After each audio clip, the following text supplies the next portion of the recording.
ഇത്രയൊക്കെ ചെയ്തിട്ടും 150 തിയേറ്ററിൽ 150 സൗണ്ട് വരുന്നത് വിഷമിപ്പിക്കാറുണ്ട്. അത് ആദ്യം ബുദ്ധിമുട്ടാവാറുണ്ട്, ആദ്യം ബുദ്ധിമുട്ടുണ്ടാവാറുണ്ട്. പിന്നെ നമുക്കെല്ലാത്തിനും ഒരു ഇതുണ്ട്.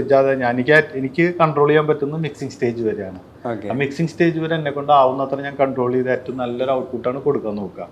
അത് കഴിഞ്ഞ് കഴിഞ്ഞാൽ പിന്നെ ഏത് തിയേറ്ററിൽ എങ്ങനെ ഓരോരുത്തരും മൂഡ് അനുസരിച്ച് അവർ പ്ലേ ചെയ്യുന്നുള്ളത് അത് നമ്മുടെ ഇൻഡസ്ട്രി ഒരുമിച്ച് നിന്ന് ആലോചിക്കേണ്ട കാര്യമാണ്. അതെൻ്റെ ഒരു മാത്രമായിട്ട് എനിക്ക് ചെയ്യില്ല. പക്ഷെ ഇപ്പൊ നന്നായിട്ട് തന്നെയാണ് ഒരു എല്ലാ സ്ഥലത്തും ബെറ്റർ ആയിട്ടാണ് കേൾക്കുന്ന പണ്ടത്തെക്കാളൊക്കെ. ആളുകൾ ഭയങ്കര പെർട്ടിക്കുലർ ആണ് സൗണ്ടിന്റെ കാര്യത്തിലും പ്രൊജക്ഷന്റെ കാര്യത്തിലും.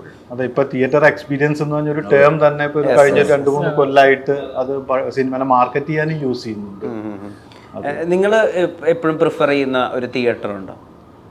ഐ മീൻ തിയേറ്റർ എക്സ്പീരിയൻസ് സിനിമയാണ് എന്നൊക്കെ പറഞ്ഞ് ബ്രാൻഡ് ചെയ്യുമ്പോൾ കേരളത്തിൽ നിങ്ങൾ പോയി കാണുന്ന അങ്ങനെ ഒരു തിയേറ്റർ ഉണ്ടോ? എനിക്കിപ്പോൾ റീസെൻ്റ് ആയിട്ട് കൊച്ചിയിലെ ഫോറമിലെ എക്സൽ സ്ക്രീൻ നല്ലതാണ്. കോഴിക്കോട് കൊറോണേഷനിലെ തിയേറ്റർ ഇപ്പം പുതുക്കി കഴിഞ്ഞപ്പോൾ അതിന്റെ രണ്ടാമത്തെ സ്ക്രീനാണ് തോന്നുന്നു, നല്ലതാണ്. ഞാനത് വെച്ചാൽ ജഡ്ജ് ചെയ്തു. ഓക്കെ,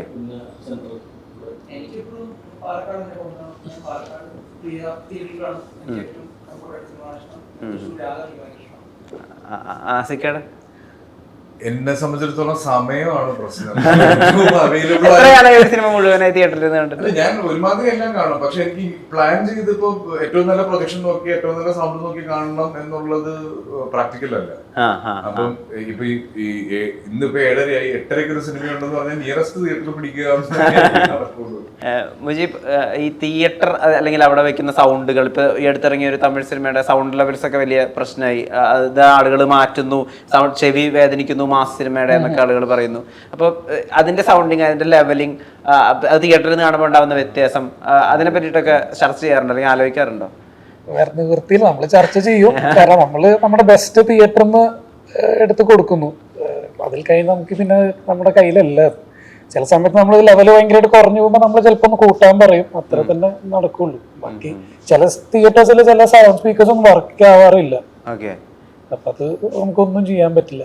ഇതിനകത്ത് പറഞ്ഞിട്ടുള്ള ഈ സംഭവത്തിനകത്ത് ആളുകൾ ഏറ്റവും അധികം ഇൻട്രസ്റ്റിംഗ് ആയിട്ട് അല്ലെങ്കിൽ വെക്കുന്ന ഒരു പിക്ക് എന്ന് പറഞ്ഞിട്ടുണ്ടെങ്കിൽ എല്ലാവർക്കും അറിയാം ഇതിൽ മമ്മൂക്ക സാന്നിധ്യം എത്രമാത്രം ഉണ്ട്, അല്ലെങ്കിൽ മമ്മൂക്ക സിനിമ അതിനകത്ത് എത്രമാത്രം ഉണ്ട് എന്നുള്ള കാര്യം ആളുകൾ വെച്ചിട്ടുണ്ട്. അപ്പം ഇത് ആക്ച്വലി നമ്മളൊക്കെ സംസാരിക്കുന്ന ഇപ്പോൾ കാണാൻ മറയത്ത് പറയുന്ന സിനിമ, അപ്പോൾ അങ്ങനത്തെ ഒരു സിനിമ തന്നെ ഇവിടെ പ്ലേസ് ചെയ്യണം. അതിന് ശരിക്കും ഇതിന് ടൈം ലൈനിൽ എന്തെങ്കിലും കാരണമുണ്ടോ? അതായത് ആ സമയത്തിന് എന്തെങ്കിലും ശരിക്കും കാരണമുണ്ടോ? ഞങ്ങളൊക്കെ എന്താ പറയാ ചിന്തിച്ചു കൂട്ടുന്ന ഒരു സിനിമയുണ്ടല്ലോ, ആ സിനിമ ആ കാലഘട്ടത്തിൽ നടക്കാൻ എന്തെങ്കിലും കാരണമുണ്ടോ ശരിക്കും കഥയ്ക്കകത്ത്? ഓക്കെ, അതിനെപ്പറ്റി കൂടുതലൊന്നും പറയാൻ അറിയില്ല. മൊത്തത്തിൽ നമുക്ക് സിനിമ കണ്ടു കഴിയുന്ന സമയത്ത് മനസ്സിലാവും കുറെ കാരണങ്ങളുണ്ട് ആ സിനിമ വരാനുള്ളത്. മുജീബ്, ഇപ്പൊ റിലീസ് ചെയ്തിട്ടുള്ള ചിരിയോ ചിരി എന്നുള്ള ആ ഒരു പാട്ടിനകത്ത് തന്നെ ചിരിയോ ചിരിയെ, അതിനകത്ത് തന്നെ ആ പാട്ടിന്റെ വരികളിലൂടെ കടന്നു പോകുമ്പോൾ സിനിമേനെ വളരെയധികം ഇഷ്ടപ്പെടുന്ന, മനസ്സുകൊണ്ട് സിനിമയിലേക്ക് എത്തിപ്പെടുന്ന ഒരു ദിവസത്തെ കാൽക്കുലേറ്റ് ചെയ്ത് ഇരിക്കുന്ന വളരെ ആസ്പയറിംഗ് ആയിട്ടുള്ള ഒരു ഫിലിം മേക്കറിനെ അല്ലെങ്കിൽ ഒരു ഫിലിം സ്റ്റുഡന്റിനെ, ഒരു ഫിലിം ആക്ടറിനെ ഒക്കെ നമുക്ക് കാണാൻ പറ്റുന്നുണ്ട്. ഇപ്പൊ ഈ സിനിമയോടുള്ള ഏതോ ഒരാളുടെ ഇഷ്ടം അതും കൂടി ഈ സിനിമയുടെ അകത്ത് കമ്മ്യൂണിക്കേറ്റ് ആവുമോ? അത് തന്നെയാണ് ആ പാട്ട്. ആ പാട്ടിന്റെ മൂടാണ് സിനിമയുടെ മൂഡ്. ഓക്കെ ഓക്കെ, കിട്ടി. സിനിമയോടുള്ള പാഷൻ കാണിക്കുന്ന സിനിമകൾ നമ്മൾ കണ്ടിട്ടുണ്ട്. ഇപ്പൊ സിനിമ പാരഡൈസ് പോലത്തെ സിനിമകൾ ഉണ്ടെങ്കിലും നമുക്ക് ഇവിടെ വന്നിട്ട് ഇപ്പൊ ജിഗർദണ്ഡ പോലെയൊക്കെ സിനിമകളിലെ അതിനെ കുറച്ചുകൂടി എക്സ്പ്ലോർ ചെയ്തിട്ടുള്ളൂ. ആ ഒരു ആംഗിൾ രേഖാചിത്രത്തിലെ ആളുകൾ പ്രതീക്ഷിച്ചു പോയാൽ നിരാശരാവേണ്ടി വരും. അത് രണ്ടുമായിട്ടും ബന്ധമില്ല. ഇതിൻ്റെ ഞാൻ പറഞ്ഞില്ലേ, ആദ്യ പകുതി കഴിച്ചിട്ടുള്ളത് ഞാൻ തന്നെ പോയി എഡിറ്റ് ചെയ്യുമ്പോൾ ഒരുപാട് വട്ടം കണ്ടിട്ടുള്ളതാണ്.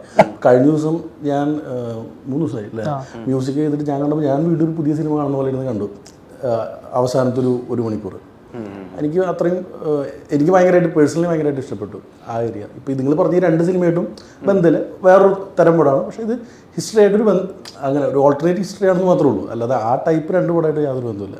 ഇപ്പം മെക്സിക്കൻ അപാരതിയും അതുപോലെ നമ്മുടെ അങ്കമാലി ഒരു സമയത്തല്ലേ എഡിറ്റ് ചെയ്തത്, ഒരേ ദിവസം റിലീസും ഒരേ സമയത്തല്ലേ എഡിറ്റും ചെയ്തത്. അപ്പൊ ഇപ്പൊ മെക്സിക്കൻ അപാരതി എടുത്ത് നോക്കുകയാണെങ്കിൽ അതിന് ബിൽഡ് ചെയ്ത് പോകുന്ന ഒരു രീതി ഉണ്ടല്ലോ. ഇപ്പൊ ടൊവിനോയുടെ ക്യാരക്ടർ ആരാണ്, എന്താണ്, അയാൾക്ക് മാസ്ക് ഒന്ന് കൂടിക്കുന്ന രീതിയുണ്ട്. അങ്കമാലിയിൽ അപ്പുറത്ത് എല്ലാ 10 മിനിറ്റിലും ഒരു മൊമെന്റും അല്ലെങ്കിൽ ഒരു ചെറിയ കഥയും സബ്പ്ലോട്ടും ഒക്കെ പോകുന്നു, സ്ലോ മോഷനുകളൊക്കെ ഉപയോഗിച്ച ഒരു വിധമുണ്ട്. ഇത് നിങ്ങൾ ഇത് വലിച്ചിട്ട് ടൈം ലൈനിൽ നോക്കുമ്പോൾ തോന്നുന്നൊരു ഐഡിയ ആണോ, സ്ക്രിപ്റ്റ് ഡിമാൻഡ് ചെയ്യുന്നതാണോ, എവിടുന്ന ഈ പാറ്റേൺ പിടിക്കുന്നത്? അങ്കമാലി ഡയറീസ് ലിജോ ചേട്ടൻ തന്നെ കുറച്ച് പടങ്ങൾ പറഞ്ഞു തന്നു. അത് പോയി കണ്ടിട്ട് അതേപോലെ കുറച്ച് പഠിച്ചിട്ട് വരാൻ പറഞ്ഞു. മെക്സിക്കൻ പടം ആദ്യം കണ്ടിട്ട് കുറേ കാര്യങ്ങൾ കമ്മ്യൂണിക്കേറ്റ് ആവുന്നുണ്ടായിരുന്നില്ല. അപ്പോൾ ഞങ്ങളിങ്ങനെ ഡിസ്കസ് ചെയ്തിട്ട് അതിൻ്റെ പ്രീ ക്ലൈമാക്സിലത്തെ ഒരു സീൻ എടുത്ത് ആദ്യം ഇട്ടിട്ട് അവിടെ നിന്ന് നരേഷൻ വെച്ചിട്ട് പിന്നെ എഡിറ്റ് ചെയ്തതാണ്. Okay okay.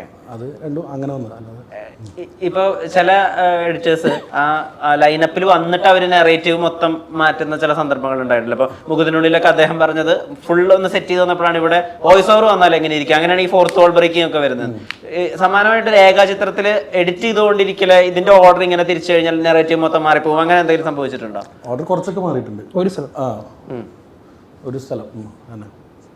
ഇത് ഇപ്പൊ ഈ സീൻ ഓർഡർ മാറിക്കഴിഞ്ഞാൽ നെറേറ്റീവ് മാറും, അല്ലെങ്കിൽ നിങ്ങൾ എഴുതി വെച്ചതും ഷൂട്ട് ചെയ്ത് വെച്ചതും മാറും. അപ്പൊ ഈ ക്രിയേറ്റീവ് ആയിട്ടുണ്ടാവുന്ന ഈ ഒരു മാറ്റം ഉണ്ടല്ലോ, അത് പെട്ടെന്ന് ഒരു 2 ദിവസം എടുക്കും പറഞ്ഞു മനസ്സിലാക്കാൻ. അത്രേ ഉള്ളൂ. അത് ഞാൻ പെട്ടെന്ന് കുറച്ചും കൂടി കൺവിൻസ് ആയി. പക്ഷേ ഇതിന്റെ ഒരു റൈറ്റർ പെട്ടെന്ന് കൺവിൻസ് ആയില്ല. ഈ കൂട്ടെഴുത്തിൽ എന്താണ് സ്പെഷ്യൽ ആയിട്ട് ഉണ്ടാവുന്നത്? ഒരു ഒറ്റയ്ക്കിരുന്ന് എഴുതുന്നതിനേക്കാൾ ഞാൻ എഴുതിയിട്ടില്ല. പിന്നെ എന്റെ പ്രീസ്റ്റന്റെ കഥയായിരുന്നു, പക്ഷെ എഴുതിയത് വേറെ ആൾക്കാരായിരുന്നു. അതേപോലെ തന്നെയാണ് രേഖാചിത്രം രാമുവിന്റെ കഥയാണ്. രാമുവും ജോൺ മന്ത്രിക്കൽ എന്ന് പറയുന്ന റൈറ്ററും കൂടിയാണ് അത് എഴുതിയിരിക്കുന്നത്. എല്ലാവരും കൂടി ഇരിക്കുന്ന സമയത്ത് കുറച്ചും കൂടി ഈസി ആവുന്നുണ്ട് എന്ന് പറയുന്നതാണ് എനിക്ക് തോന്നിയിട്ടുള്ളത്. ഈ അനശ്വര ഇതിനകത്ത് വരുന്നത് ഇപ്പം നേരിന് അവരുണ്ടാക്കിയ ഒരു വല്ലാത്തൊരു USB ഉണ്ട്. അപ്പൊ അവരിലെ പെർഫോമറിനെ ഇപ്പോൾ ചില ആക്ടേഴ്സ് ചില സിനിമകളിൽ ഇന്നായിട്ട് അവരോടുള്ള ഒരു നമുക്കൊരു ഇഷ്ടമുണ്ടല്ലോ, അതുകൊണ്ട് അവർ ചെയ്തത് റൈറ്റ് ആണോ റോങ് ആണോ എന്ന് ഡിസൈഡ് ചെയ്യാൻ പറ്റാത്തൊരവസ്ഥയുണ്ട്. ഇപ്പൊ ഉദാഹരണത്തിന് അനിമലിൽ ഇപ്പോൾ രൺബീർ കപൂറിനോടുള്ള പെർഫോമറോട് നമുക്ക് ഇഷ്ടമുള്ള കാരണം ഇയാൾ ശരിക്കും ഇത് നല്ലതിനാണോ ചെയ്തത് മോശമാണ് ചെയ്തത് മനസ്സിലാവാത്തൊരു ഏരിയ ഉണ്ട്. അപ്പൊ അതുപോലത്തെ ഒരു ക്വാളിറ്റി അനശ്വരയ്ക്ക് ഇതിനു വേണ്ടി നിങ്ങൾ ഉപയോഗിച്ചിട്ടുണ്ടോ? അതെ.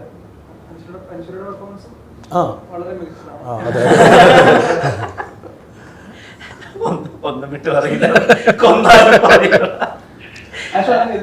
അനശ്വര എല്ലാവരും ചെയ്തിട്ട് അതൊക്കെ ഈ ക്യാരക്ടേഴ്സിനെ ഇപ്പൊ നമുക്ക് പറയാം, ലെവൽ കോഴ്സിന്റെ ക്യാരക്ടർ വൈറ്റ് ആണോ ബ്ലാക്ക് ആണോ എന്ന് നമുക്ക് പറയാൻ പറ്റില്ല. അതിനകത്തൊരു ഗ്രേ ഷെയ്ഡ് ഉണ്ട്. ഇപ്പൊ അനിമലിന്റെ ക്യാരക്ടറിന് ഈ പറഞ്ഞ പോലെ ഗ്രേ ഷെയ്ഡ് ഉണ്ട്. ഇപ്പൊ വരുമ്പോ അങ്ങനെ മൊത്തത്തിൽ നന്മ ചെയ്യുന്ന ഒരു നായകൻ അല്ലെങ്കിൽ അങ്ങനത്തെ ഒരു ക്യാരക്ടർ വരുന്ന സമയത്ത് അത് വേണ്ട, കുറച്ചുകൂടി ഗ്രേ ഉള്ള ഒരു ഏരിയ പിടിക്കാമെന്ന് പറയുന്നത് ആസിഫ് ഖയുടെ സെലക്ഷനിലുണ്ടോ? ഇല്ല, അങ്ങനെ സ്ക്രിപ്റ്റ് ഡിമാൻഡ് ചെയ്യുന്ന രീതിയിലുള്ള ക്യാരക്ടേഴ്സ് ആണ്. ഞാൻ ഇപ്പൊ അങ്ങനെ ഒരു ഗ്രേ ഷെയ്ഡ് ചെയ്യുന്നതിന് ആ സ്ക്രിപ്റ്റ് വേർത്ത് ആണെന്നുണ്ടെങ്കിൽ ചെയ്യാം എന്നുള്ളത്. സ്ക്രിപ്റ്റിനെ കംപ്ലീറ്റ്ലി റിലേറ്റ് ചെയ്തിട്ടാണ് ക്യാരക്ടർ സെലക്ഷൻ വരുന്നത്. ഇപ്പം ഋതു ചെയ്യുന്ന സമയത്ത് ഞങ്ങളുടെ എല്ലാവരുടെയും ക്യാരക്ടറും ഷണ്ണിയും ശരത്തും റിമ ചെയ്ത ക്യാരക്ടറും എല്ലാവരുടെ ക്യാരക്ടറിനും ഒരു ഗ്രേ ഷെയ്ഡ് ഉണ്ട്. എല്ലാവരും അവസരത്തിനൊത്ത് സ്വഭാവങ്ങൾ മാറുന്നു എന്ന് കാണിക്കാൻ ഉപയോഗിച്ചിട്ടുണ്ട്. ഇപ്പം ഉയരെ ചെയ്യുന്ന സമയത്തും ഗോവിന്ദ് വില്ലനാണോ എന്ന് ചോദിച്ചാൽ സിനിമയിൽ വില്ലനാണ്. പക്ഷെ ഗോവിന്ദ് എന്തുകൊണ്ട് ഇത് ചെയ്തു എന്ന് ചോദിക്കുമ്പോൾ എനിക്ക് തീർച്ചയായിട്ടും ഗോവിന്ദിന്റെ പെർസ്പെക്റ്റീവിൽ അതിനെപ്പറ്റി ചിന്തിക്കണം. അപ്പൊ ഗോവിന്ദിന് അതിനൊരു എക്സ്ക്യൂസ് ഉണ്ട്. ഗോവിന്ദ് പല്ലവിയെ എത്രത്തോളം സ്നേഹിക്കുന്നുണ്ടെന്ന്, പല്ലവിയെ ഗോവിന്ദിന് നഷ്ടപ്പെടും എന്ന് ഉള്ള ഭയം അയാളിൽ ഉണ്ടാക്കുന്ന മാറ്റങ്ങളും അതിലേക്ക് എത്തുന്ന ചില തീരുമാനങ്ങളും ഒക്കെയാണ് ഇയാളെ കൊണ്ട് ചെയ്യിപ്പിക്കുന്നത്. അപ്പൊ അതിനെപ്പറ്റി കൂടുതൽ ചിന്തിച്ചു വരുമ്പോ ഗോവിന്ദിന്റെ സൈഡിൽ നിന്ന് നോക്കുമ്പോ ഗോവിന്ദ് ഗ്രേ ഷെയ്ഡ് അല്ല, ബാക്കിയുള്ളവർക്കാണ് ഗോവിന്ദ് പ്രസംഗനായിട്ട് മാറുന്നത്. അപ്പൊ അങ്ങനെ ഈ സ്ക്രിപ്റ്റിനനുസരിച്ചിട്ടാണ് ക്യാരക്ടർ ഷെയ്ഡ്സ് മാറുന്നത്.